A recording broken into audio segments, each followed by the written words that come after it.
MVP. Look at their score, 22. Or maybe better pa nga yung make their games better this year, especially with the 8. They mentally get over the hump. And there you go, Valdez getting another point. And I'm pretty out of different plays coming from Ateneo, especially in hiding Valdez. She doesn't overthink. She'll just play her game, just like Liza Valdez from the back row. Mahirap pag-isipan yan. Yeah, the usual spot niya for offense.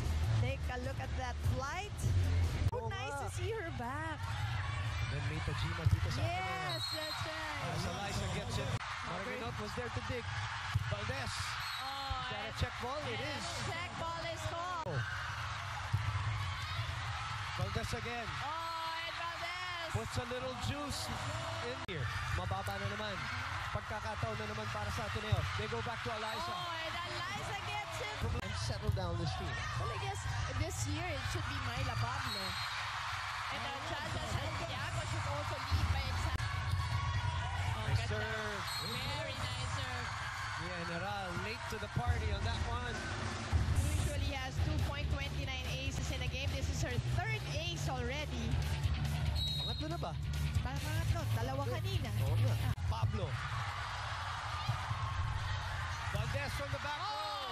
What a set by Gia Morado. That is right. Attack.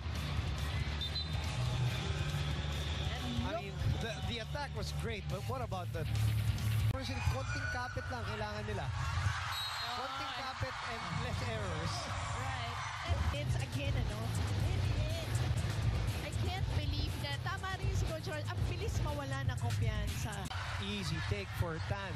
Valdez lines it up. And no blocker.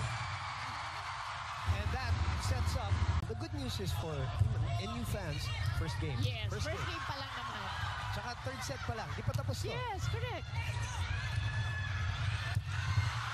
Eliza Valdez just loads up.